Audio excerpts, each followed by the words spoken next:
Hey, hey, hey, we are live for day 3 of the Yes, I Can Masterclass. I'm going to wait just a second here as it notifies people and lets people know that we are live and we are on.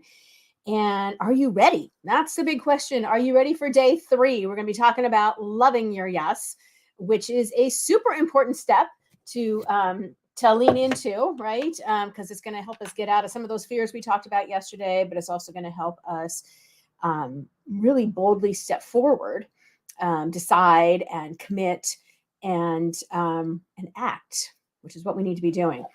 So anyway, so let's get started. Officially, I'm Kathy Alessandra, your Yes I Can coach. I am here to support you in every way possible as you step into living your best life and really making 2023 your year of yes. Yes, I can. Yes, I will. Yes, I did.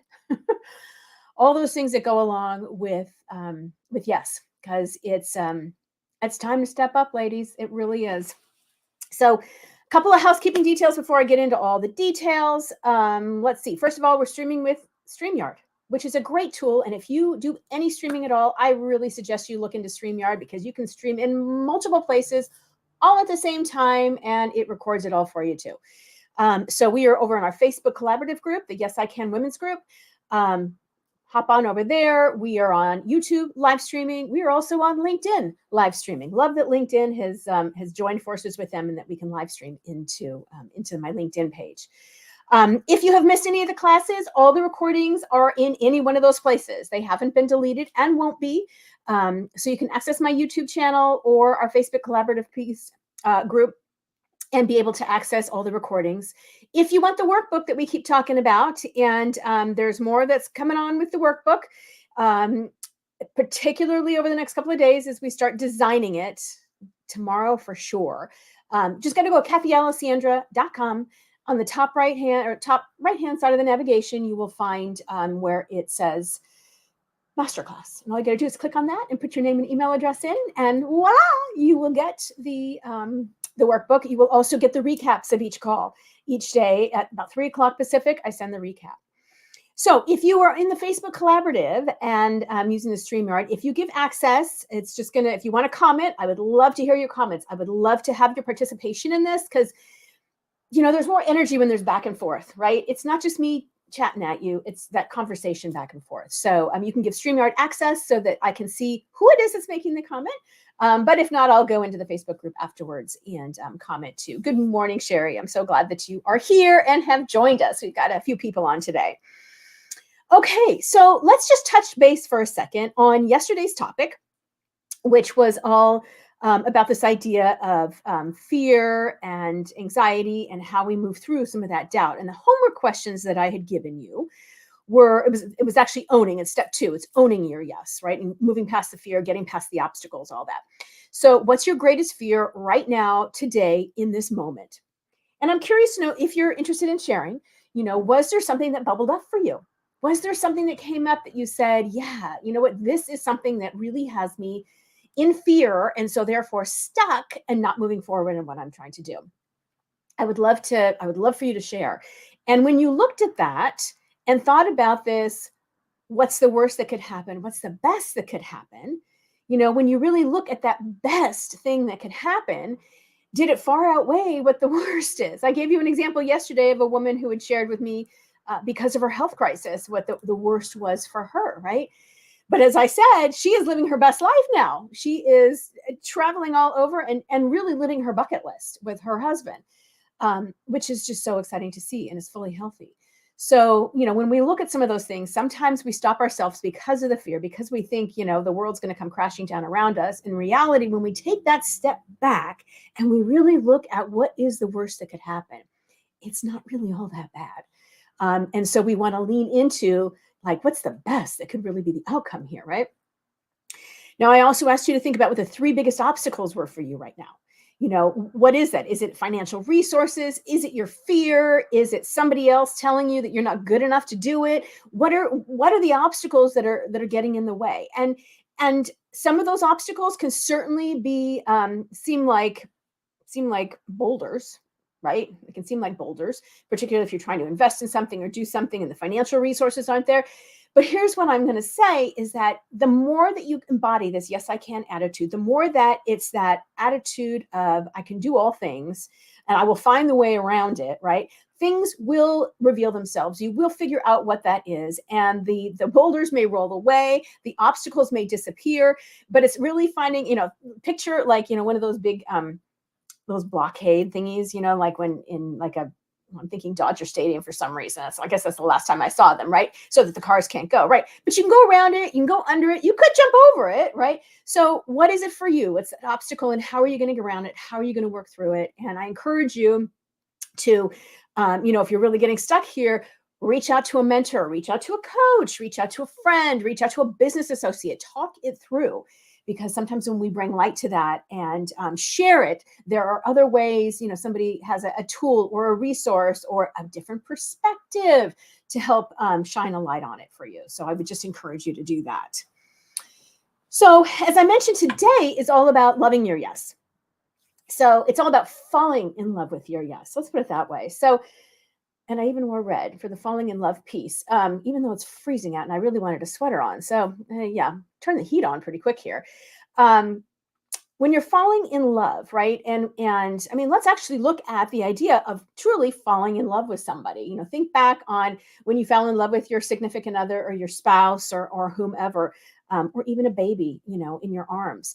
Were you committed? Were you committed to that person, to that thing, to that being, to being all in, and really in love with what that was, whatever that thing or that person is, right? Were you able to put boundaries in place so that you were able to hold the space, hold that love for that person or that thing, right? And that's what I want to kind of encourage you here in this falling in love with your yes. Because as you've gone through this the last 2 days, and yesterday, if you haven't watched yesterday's, I did take a little bit deeper dive in the beginning of our session, explaining some things about getting out of your own way and getting into that yes, really discovering it, looking at the numbers, but also looking at your values and lining it up with that, looking at the non-negotiables and lining it up with that, right? And so you've done all this work, you've peeled away the layers, the onion, whatever you want to call it. But this thing now that you have, these 2 or 3 things that you really want to say yes to as you're moving into 2023, right? You want to make sure that you're passionate about them, that it's something that really is important to you. Nobody else, no other family members, not your business associates, not your teams. What's important to you? Yes, I want you to have something in your business that is important in growth or moving or changing or shifting, right? But how can you again, just embrace the love that you have for this. And therefore, like when you are falling in love with something, you're less likely to come up with all the excuses. You're more likely to put some boundaries into place. You're more likely to fully commit. And that's what I want to talk about today, is some of those ways to really embrace fully loving your yes, so that when something does come up, when a distraction comes up or a doubt or a fear comes up, or somebody wants your time or is sucking your energy, right, that you can pull yourself out of that because you know where you are going. You know what you need to be saying yes to. You know what you need to be saying no to, right? So it goes all along this thing. So with loving your yes, it's really an opportunity to decide, to commit, and to act, right? We've looked at what it is that you want to say yes to in 2023, and that is a decision. It is absolutely a decision that you are making and a decision that you must make. You must decide that this is the thing that you want. This is the thing that you want to move forward on. This is the way you're meant to serve. These are the people that you want in your life, whatever that yes is for you. You need to make that decision and basically cut off the excuses and everything else, right? When you, if you're making a decision to, and I'm not suggesting anybody do this, right? But whatever this is, if you're making a decision to leave a job, if you're making a decision to relieve a relationship, if you're making a decision to step into something, right? It's a decision and we need to decide, and you need to be committed to that, right? So first you got to make the decision, and then you got to be fully in. You got to commit to it so that nothing else gets in your way, so that you are not pulled aside from the distractions and the doubts and the fears, right? It's a decision that you are committed to 100%, right? And I'm going to talk in a minute about commitments versus obligations and what the difference is in living your yes, right? So once you've made that decision and you've committed, you need to move. You need the action. You need to act, right? And that's where tomorrow's class, where we're going to be putting together the actual steps of how you're going to implement moving forward, looking at the year, looking at the quarter, looking at the month, and looking at the day when you wake up, so that you know every single day you're taking baby steps towards saying yes to you and living your greatest life, right? So again, it's action.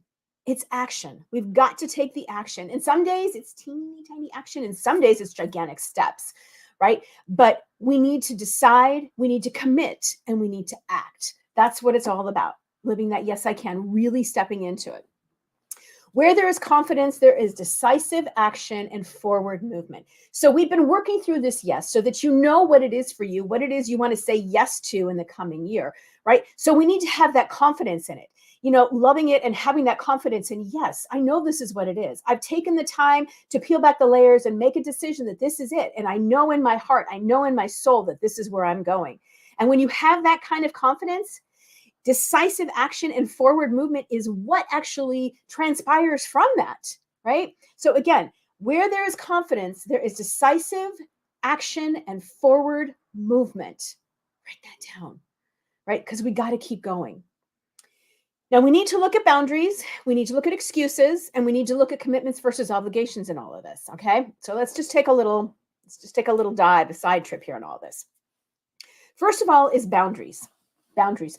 Why do we need to put boundaries into place? Well, because when we don't have boundaries, we allow many other things in our lives to pull us in all kinds of different directions, right? Let's think about the world right now. Actually, I was listening to a podcast this morning as I was dropping my puppy off somewhere, and it was a Joyce Meyer podcast, actually, and she was talking about how the energy of the world, when we allow the boundaries down and we allow energy, the negative energy, when we allow energy sucking people or energy sucking things like social media to be pulling that energy out of us, right? It can take us off course. Our boundaries are lowered because we don't have the energy and the wherewithal to be able to hold those boundaries. Does that make sense? So for you, when you look at putting boundaries into place, what does that look like? Sometimes it's as simple as not checking your social media or your email or your text messages first thing in the morning. How many of you do that now? Do you do that now? I mean, is it roll out of bed and grab the phone and see what's there? I know many of us do, right? And then you do the scroll, and then our boundaries are just shot because we're seeing all kinds of other things that are going on, and it may pull us into a different place. It's a distraction from where we need to really be going. What are the boundaries? People can be we need to put boundaries in with people, right? There are many people, well, there's definitely some in my life, although I've managed to do pretty well these days in keeping those boundaries in place, right? Where the energy just, in fact, let me give you an example. Have you ever had somebody walk into a room and you feel like the air has been sucked out of it? Ever? I know I have. It's somebody who comes in and it's just that flurry of activity and the negativity that swirls in with them. And it just brings you into this place of crazy and chaos. And it feels like you just need to put a shield over yourself, right? Because this negative energy is just pulling, it is just sucking the life out of you, right? And there's people in our lives who do that. And some of them are people that we can absolutely put a boundary in place and not hang out with at all. Other people may be family members, right? And we're going into the holidays here. And some of us may be having to spend time with those family members where we find this energy draining, sucking, phenomenon going on, right? But that's where a boundary needs to go into place. Personally, I mean, I'll just be super transparent, politically, there's a lot of drama in my extended family when it comes to the politics. And I know for me, I need to put that boundary in place. And I make it very clear what I'm going to talk about and what I'm not, and what's going to be allowed at my dinner table on Thanksgiving, for example, right? Because I need to put that boundary in place to hold and honor the space for everybody, right? Myself included. So how can you do that with family members? I had a client I worked with once, and he said that, something that was going on with his mother, and he literally had to he had put the boundary in place. He had spoken the boundary, kind of like I have spoken the boundary, right?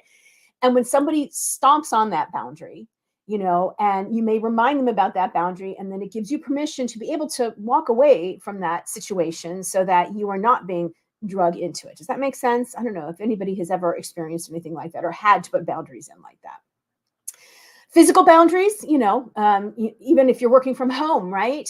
If you, and so many do now, right? Working from home and having, if you've got other people in the house, right? Knowing that when the door is closed or from 10 until 2, you are working, you are, it's like you're not home, right? And so putting that physical boundary in place so that people are not constantly knocking on the door or trying to get in. And even if you're in an office, right? I get the water cooler conversation, but if somebody's constantly walking by and disrupting you, right? When we get disrupted, it's harder to focus.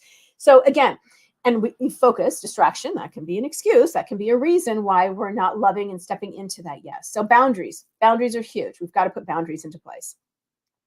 Excuses. What are your typical excuses? We all have them, right? It may be, well, I don't have the time. Oh, the day's gotten away from me. I don't have the time. Or, you know what? I just don't have the funds right now. I can't do that. Or, I don't know. I'm not sure that I'm able to do that. Maybe I'm not smart enough, or maybe I don't have the tools or the resources to do that, right?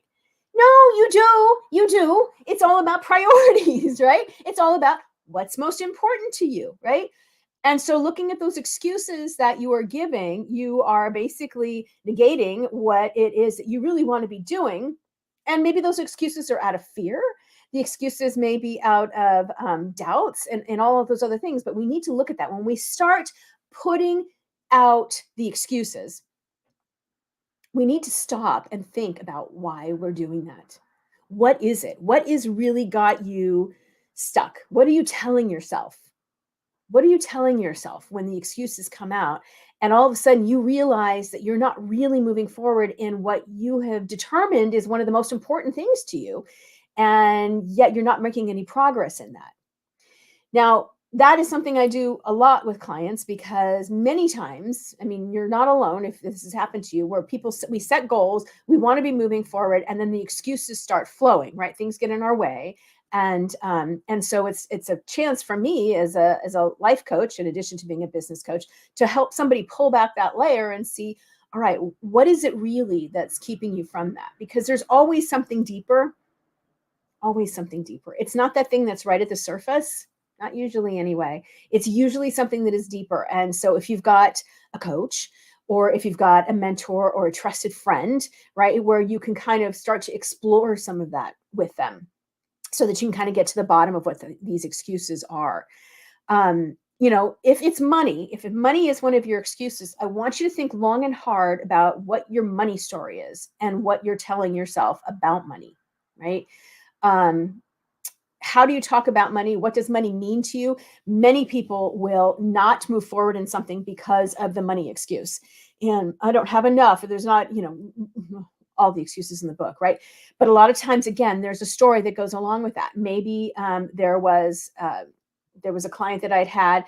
There was a lot of money history, right? That there wasn't enough. There was never enough. Parents had come from Germany, World War II Germany, right? And so there was this place of lack consistently, right? And so that had been, that was something that he had embodied in that thinking. So again, what might be your story that goes along with that when you're looking at excuses, if money is particularly a big excuse for you? And there are times when obviously you need to balance and all that kind of stuff, but I'm just saying in general. So those are some of the excuses that you might be. So again, I want you to stop and pause and think, okay, why is this excuse coming up over and over and over again? Let's talk about commitments versus obligations, because this is a big one too. So a commitment is something, man, I am so committed to this. Like, I am in 150%. Yes, I am there. Absolutely, right? An obligation is something where typically somebody else has asked something of us or is expecting something from us. And so we have that, God, I've got to say yes. And I want to challenge you to say no. Now, I've told you before, I am a self-professed, no challenged, or was a self-professed, no challenged woman. I didn't want to say no to anything because I wanted to be liked. I wanted to be in the group. I didn't want to think that I couldn't, do or be or whatever, right? And so I said yes to everything. And then I lost myself because I had so many things I'd said yes to that I didn't really want to be doing, that I couldn't say yes to the things that were really most important to me. And that's when the commitments versus obligations was a big old 2x4 up the side of my head, right? Standing in if you've listened to any of my other classes, standing in a parking lot when my son was in 5th grade, I think it was, and the bus pulling away, and I stood there crying because I couldn't go because I had said yes to something else and couldn't do that, right? How many things have you said yes to in your life that you were really like, oh, God, I really don't want to do that. But you say yes anyway because of somebody else's expectations that have been put on you or that you have accepted, right? So I want you to start looking at all of your yes and no decisions as a commitment versus an obligation. If you are not committed to what that yes is, I need you to think long and hard before you say yes, because it really needs to be a no. Because every time you say yes to that thing, you're having to say no to something that really is more important to you. Make sense? It's all about the strategic yeses and abundant nos. Strategic yeses. That is what's going to make 2023 your year of yes. And abundant no's, getting really comfortable with that no, right? You don't need to give an excuse. You don't need to give an answer. You don't need to give an apology. You could give a thank you. No, thank you. But you need to get really comfortable in that no, right? So that you can really say yes to those things that fill you up, so that you can pour out into others, so that you can be here with passion and purpose and living your best life, which is in turn going to be there to support the people who mean the most to you, right? Because that's just the way it all works. You're going to be reflecting, as somebody says to me, leaking love all over because you are happy, you are joyful, life is good, you've been filled up, and so you're pouring into others, right? And that's, again, how the Yes I Can works, because there's nothing selfish about it. There's nothing self-centered about it. It is about filling you first so that you can give to others. It's the JOMO. That came up in another mastermind yesterday. The joy of missing out. The joy of missing out, right? Not having to say yes to everything so that you're not actually doing that thing you don't want to do. And the joy in that, the joy of missing out. I love that. I love the JOMO. When you commit, when you make these commitments, you've just got to be all in, 100% in, and really get comfortable with that yes and no, right? And I want to encourage you to even have somebody, again, get an accountability partner. Some of the programs I have, accountability programs for accountability partners in 2023. All of my clients, there's an accountability piece for all of this, right? Because sometimes it's easy to fall back into our usual ways or to get triggered into another way, right? And if we have that person that has earned the right to be there for us, and we are there for them, and that is not everybody in your life. Usually you can count it, like it wouldn't even fill a hand, right? Of the people who have earned the right to sit with you and work with you in a situation like this, when you are really willing to lower the veil and share at that level, and then be able to hold each other accountable in a way that is loving and kind and compassionate, but also with a, side helping of a little tough love, right? So that it's something that you're wanting to do. So here's the thing with the committing, right? You want to do it with your entire being 150% in, like all in, right? You want to remember your deeper why.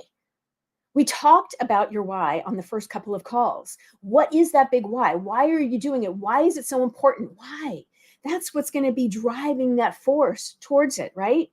You need to, if you aren't fully doing it, ask what's holding you back.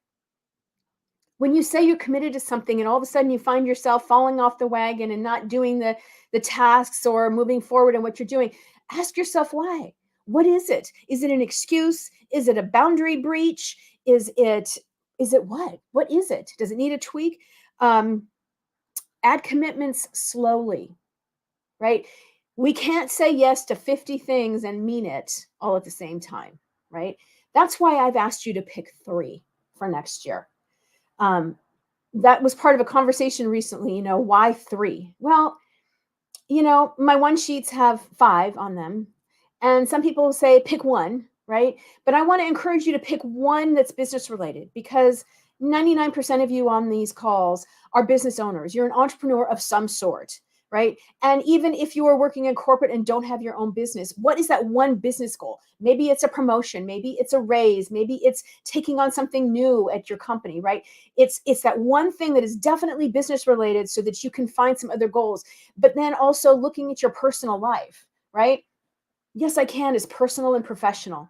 It's work life, it's home life. It's finding that balance between them, the integration, the harmony in living your yes when you look at all areas, right? And so I'd come up with 3. And maybe there's a couple more you want to add. And maybe you're like, Kathy, I got one thing and I can only do one thing and I'm good with that. And that's fine. But when you're adding them, right? When things come up in life, when you're saying yes to something, make sure you take a look that it's not going to compete with the other things that you're saying yes to, that you're 100% in on, that are on those things that are your yeses for 2023. Make sense? I hope so. Let's go back to that quote. Where there is confidence, there is decisive action and forward movement. I want you to get really confident in what it is that you want, in what it is that you're moving forward in what it is that you're being called to do, in how you're showing up in your life. I want you to be super, uber, yes, I can confident in what it is you're doing. And I know you can, because as I said yesterday, you are a yes, I can woman, or you wouldn't be here, right? And when you have that confidence, when you know what direction you're heading, when you know when the car is moving forward, you are going to take that decisive action. You're going to turn right or left, or you're going to continue going straight. You're going to keep moving forward because you know what it means to you. You know that it's that big yes for you, and you know it's where you're supposed to be going. Does that make sense? I hate that I cannot fully engage with you guys on this. It is so frustrating because I have such a, clearly I like to have the engagement. Even at my live events, it's that kind of, let's talk back and forth. So, that's today's call. That's all about falling in love with your yes, loving it 100%, so that you are all in. When you think about that idea, that person, that business, that whatever, I just want I just want you to look at it with such love and care that you've got to take this yes into the next year. Let me just touch on Sherry's comment here. She says it makes a lot of sense and only 3 is hard. So if you look at the Yes I Can, the lifestyle blueprint and workbook that I sent to you guys, the link on that, on page probably 5 or 6, it's the yes vision, and it's little boxes of all the things that were on the yes wheel. And in that, it says, what's the top thing you want to do in that? And how will you know that you've been successful? So what I encourage you to do as you are peeling back the layers and kind of figuring out exactly what you want to be saying yes to next year, complete that worksheet. Take a look at, in all those areas, is there something that you would want to be doing? Is there a goal that you would want to be working towards in each one of these areas? And how would you measure the success in that, right? Again, business could be dollars and cents or clients. Health could be weight loss or a marathon run or whatever. Finances, it's putting more away in savings or investing something somewhere. For me, it used to be buying a house or, relationship or whatever, right? So fill that whole sheet out and how you would know you would be successful. And then take a deeper look at that. What is at least a couple of things, 3, I know, Sherry, right, that you want to fully commit to? Right? The fully 150% commit to for 2023. And while there may be other things as you look at this and you want to go through with it, great, wonderful, you can add them, right? I said, add commitments slowly. So maybe you complete one of them in that first quarter and you're like, you know what? I'm ready to bring on another. Or the first of the year happens and something ends up, the first of year comes and you've already completed one of them over these next couple of months, right?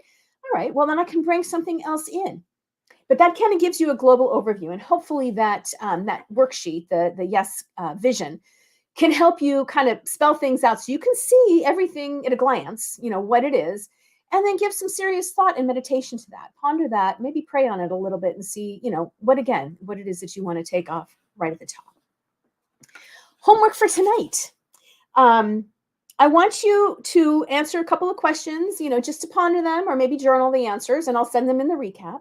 When reviewing your commitments and obligations, are they aligned with your yes? Are your current commitments and obligations aligned to where you want to go and how you want to living your yes in 2023, making your 2023 your year of yes? Are they already aligned? Is there something that maybe you need to hand off or try and wrap up by the end of 2022 so that you don't have that going into 2023? Does that make sense? What are your typical excuses? What are the typical excuses that you're giving when you're not moving forward in those goal-driven dreams that you have? And what needs to potentially shift or change when it comes to that?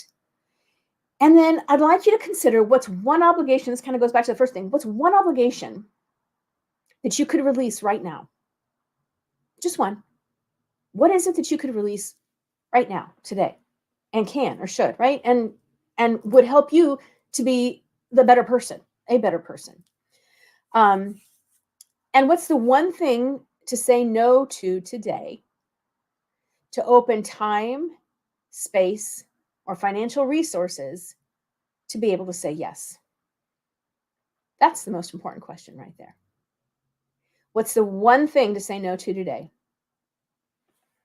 to open the time, space, or financial resources for you to be able to say yes to what's most important to you, to what living your yes in 2023 is all about?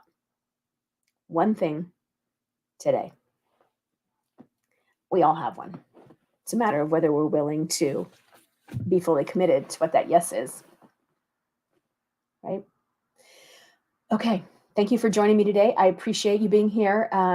I will send the recap around 3:00 and I will put those questions back in there. I would love to hear more from you. If you would like to hit reply in the recap emails and let me know how things are going. If you have personal, questions, things that you want me to cover in this that you feel I'm missing or whatever, hit reply in your email and I will definitely try and get them covered, or I can give you some answers on email. And that's about it. So I hope you have a fabulous day. The sun is shining here in LA. I hope it's shining wherever you are, and that you are able to think about what you could say no to right now to open up some space for you and go on to living your best Yes, I Can life immediately. All right. Until tomorrow, have a great afternoon, and we'll talk to you soon. Bye-bye.